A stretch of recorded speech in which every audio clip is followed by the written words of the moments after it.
Order! Order! You are an incorrigible delinquent at times. Behave yourself, man!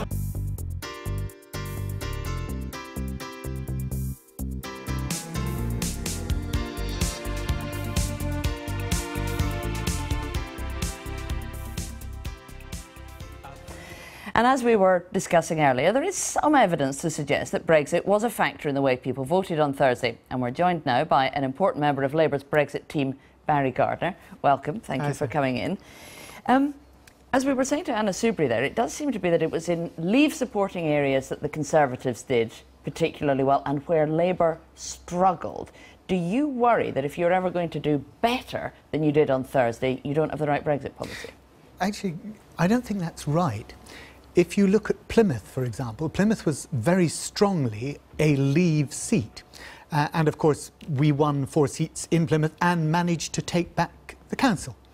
If you look at Kirklees, again, strongly a Leave seat, but we won seats there and managed to take back the council. So if you look at Swindon, for example, there are a whole series of areas where actually we could trade place names all morning because there are lots of places like Dudley, Nuneaton, Peterborough where the Tories made big advances because they were in Leave areas. My point to you, Sarah, is this, that there was a very mixed picture. And whilst it's very nice to fit into the category that pundits had sort of suggested beforehand, Leave seats will vote Conservative and not, Remain seats will vote Labour, it didn't actually pan out that way. Plymouth was very strongly Leave. Kirklees was very strongly Leave.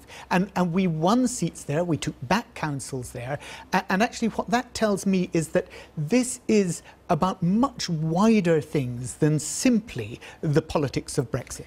Why does Caroline Flint, one of your MPs then, say that Labour risks alienating many traditional Labour supporters if you don't get behind the referendum result and actually show them that you believe in leaving the European Union in a way that voters think is what they asked for at the referendum? Look, I think Caroline is right that we have to be clear with voters. We are leaving the European Union. There is no question about that. Labour has been consistent in that right from the beginning after the referendum result. We said we will honour it. And everything that we have done since then, whether it's about talking about the meaningful vote in Parliament, whether it's talking about the triggering of Article 50, or every single vote that we've had in Parliament, all the things that we've put forward have been about leaving the European Union. We've said very clearly that we want to stay in a customs union with the European Union in the future.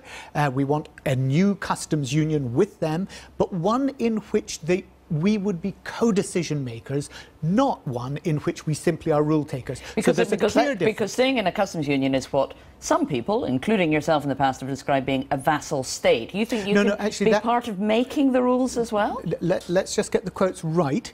Vassal state referred to EEA, and it did so because the EEA option would actually have less control. We would be bound by the regulations, but we would have no seat at the table in deciding what those regulations were. The customs union is about tariffs and quotas between ourselves as part of the customs union with the other countries, but also about the common tariffs and quotas that we set for countries vis-à-vis third-party countries that want to import and export into the I'm glad you brought up the European Economic Area, because there's going to be a vote in the Lords next week on an amendment saying that the UK should stay as part of the EEA.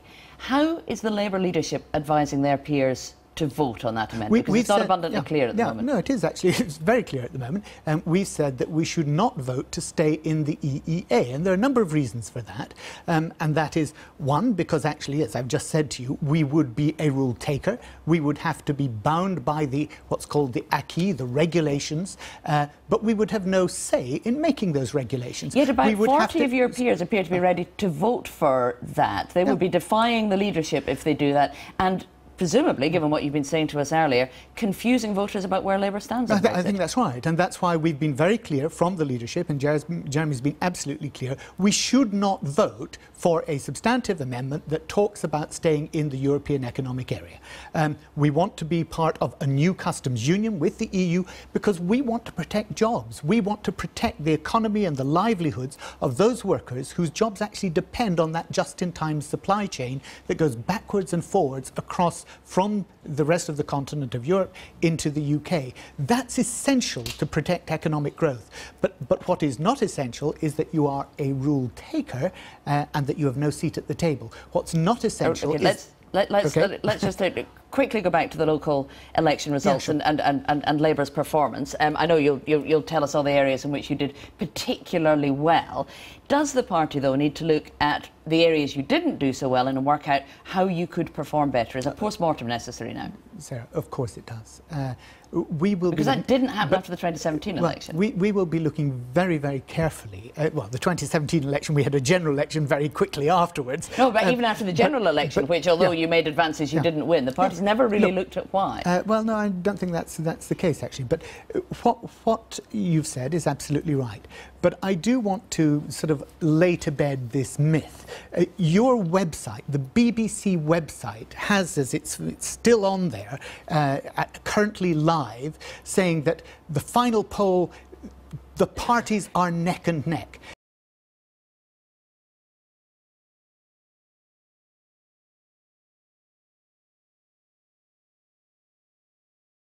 And then immediately after that, it then says Labour won 2,350 seats, gained 77. The Conservatives won 1,322 seats, lost 33. As you know, there are many ways to interpret these results, but what many of the expert phonologists have done is said, if we were to use this as the evidence and extrapolate it towards, well, you That's what they've said. No, they say on the. Sorry, they say the parties are practically neck and neck. They would be roughly the same size, and it would practically be on a coin toss. You would not have an overall majority on the projection of these results. Sarah, what your own chief projection pollster has said is that on these results, now, they're local elections, I accept that. They're only partial figures. But on these results, the Labour Party would be the party of government. We would gain seats. The Conservatives would lose even the majority that they've cobbled together with the DUP. Owen, I'm going to start with you because you did campaign hard in these. Are you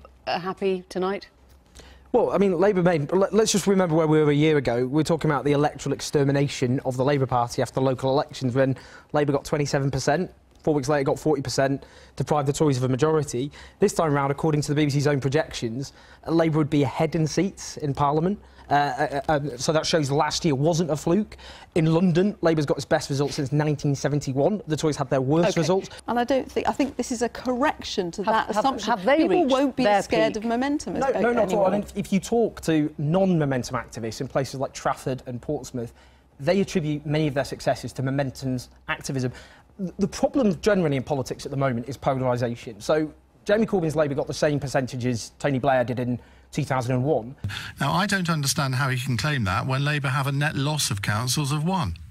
I think he is perhaps focusing as a member of the metropolitan chattering classes on the outcome in London, and it's true that the Labour Party's share of the vote in London looks as though it's going to be the highest in 71. There was a small swing to Labour in London, and indeed in some places such as Haringey, where there were claims that the work of momentum was undermining Labour's position, actually the Labour Party seems to have got an even bigger swing than some other parts of London. The trouble is, however, that outside of London, there has been a small swing to the Conservatives since 2014, and that in particular in some Leave voting parts of the Midlands, of which the losses in Derby and Nuneaton are emblematic, the Labour Party has clearly lost ground. And so, therefore, you can argue that in terms of the projected share of the vote, this is the best Labour performance since 2012. But I think, in truth, you certainly cannot claim in some way or another this is some dramatically effective Labour performance. I mean, as compared with, if I dare mention it in the same breath as Owen Jones, that Tony Blair did much better than this in the mid-1990s, then you'll get some idea that there is still a long way for the Labour Party to go before they're putting in the kind of local government performance that we usually see if a party is at least looking as though it's got some chance of winning the next general election. So I think it's fairly clear that the idea that this was a bad set of results for Labour is simply not true. I know many people wanted them to be. They wanted to be able to blame Jeremy, to blame the party, not the BBC, obviously. But now there was one disappointment, of course, in Barnet, and the party has been fairly open and honest about the fact that the row over anti-Semitism within the party did not help there at all. Don Butler was one of your fellow MPs explaining this and said that Jeremy Corbyn ordered a report immediately, but it wasn't implemented by the last General Secretary. Is that where the blame for this lies? Look, the procedure in the party is that, or previously was, that the Constitutional Committee would actually implement those recommendations and hold the appeals that were necessary. But it was a body that met infrequently, only every 2 to 3 months, and that meant things dragged on. Now, we needed the report implemented quickly. It wasn't implemented quickly, but let me be clear. When will it be fully implemented? The previous General Secretary did not leave simply over that issue. He left because he wanted to pursue other avenues. He'd been one of the longest serving, a very fine General Secretary. He'd been one of the longest serving General Secretaries that we'd had. So was it a feeling of his that it wasn't fully implemented before he left? Well, look, I'm not going to... It was his responsibility as General Secretary, and it didn't get done. Yes, but I'm not trying to apportion blame here. I'm trying to explain.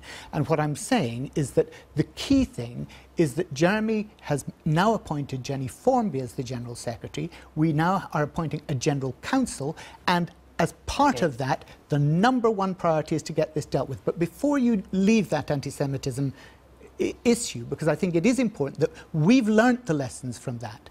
The Conservatives have not.